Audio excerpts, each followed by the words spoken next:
I'm on a train, traveling across the Netherlands, to visit the studio of Dr. Ton van Eck, who's offered to help me research pipe organs in South America. I'm beginning to realize I'm way out of my depth. It was while doing my own research on South America's pipe organs, for reasons I don't remember, that I landed on Dr. Van Eck's name. Now I'm beginning my journey to South America, in The Hague. In this busy musician's studio, Dr. Van Eck has a collection of books documenting the organs of South America, and as time goes on, fewer and fewer of these organs exist. Leafing through these pages, I see a lot of instruments that look exciting to me, and I wonder if I'll ever actually get permission to play them, if they still work. As a musician, I mostly make an uncomfortable sort of music, treating old stereo equipment contrary to its purpose, in a cavalier manner. But these instruments really inspire me. The mystery, the unknown, the craftspeople who made them. What secrets do they hold? What kind of music could they possibly produce that will speak to us today? Traveling to faraway places to play unfamiliar instruments seems like a good way to get where I'm trying to go. Touching down about 9:40 and the gate 2 minutes after that. The current weather we have for Santiago is good. Just a few scattered clouds, good visibility. Seatbelts are well fastened, your chairs and tray tables are fully.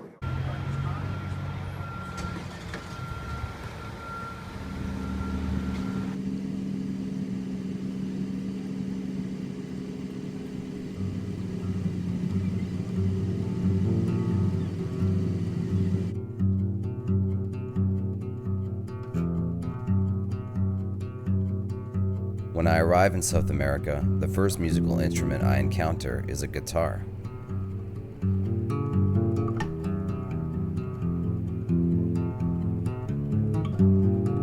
The big moment comes tomorrow in the church.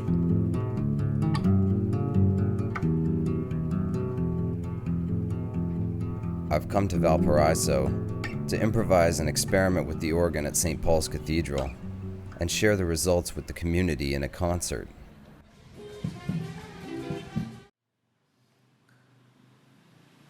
St. Paul's Cathedral was the first Anglican church built in Chile.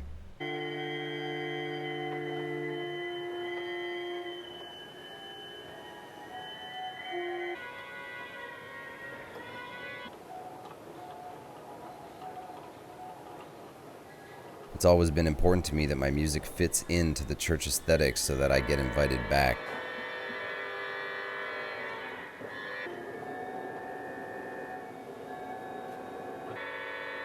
Maybe the priest, Simon, can help me figure out what I should do for the concert.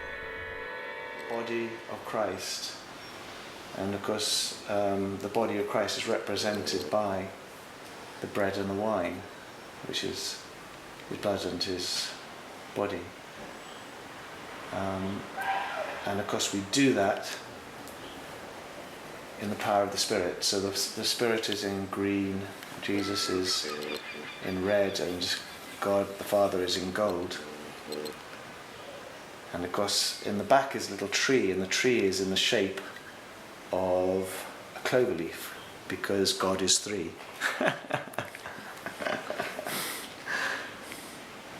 So that was my attempt at Rublev's icon. It seems like everyone in Valparaiso is an artist. These faces seem to be asking me, will I ever find the sound of this organ in Valparaiso? Will I ever find my sound?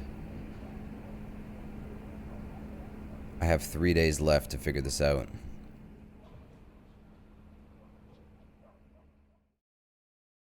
It's a new day, and I'm ready to get back in there.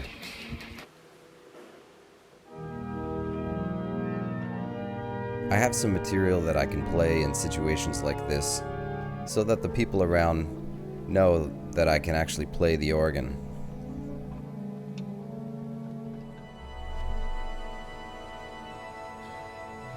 and eventually something comes out that could be the sound of my time in Valparaiso. I'm feeling the contradictions of this place. The city's grungy aesthetic is surrounded by a huge naval base, and what was once one of the most important commercial ports in the world until the opening of the Panama Canal. There are tensions under the surface here that feel broad and fresh and insoluble. Valparaiso's newspaper, El Mercurio, has been operating continuously for 196 years. It's the oldest Spanish language daily in the world. I enjoy discovering a new place and documenting it. There are so many ways to capture something. It's a collaborative form of self-expression that I can do alone. It's concert time and I'm a little bit scared. I succeed in performing this piece of music inspired by this organ and place, but the concert was not my best. I recorded the audio, but something made me shut off the camera right before I started.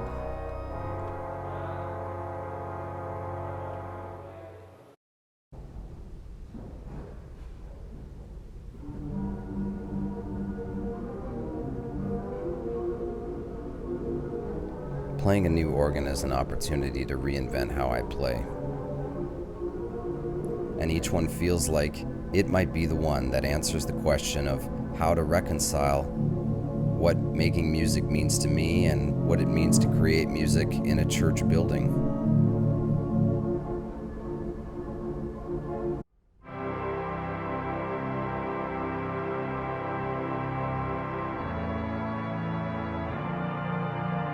The organ will provide a new sound like these Latin reeds, and they'll bring out an aspect of the area, like the city's chaos and salinity.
In 1834, a boat traveling from Bordeaux, France, called the Sylphide, arrived in Valparaiso on its way to the Gambier Islands in French Polynesia.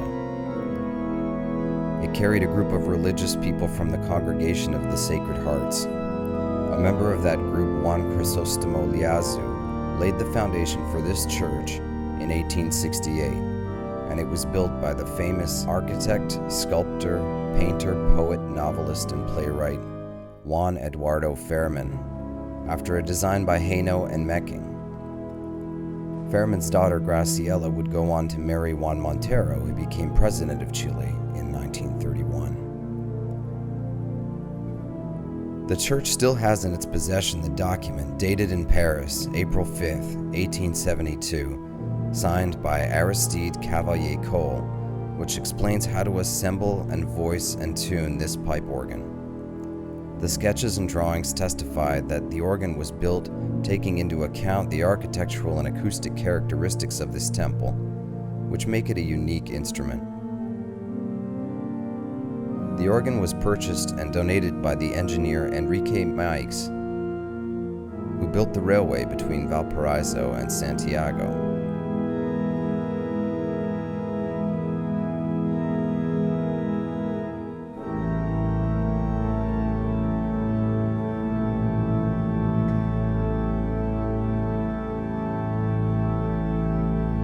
haven't just come to Chile to play one concert.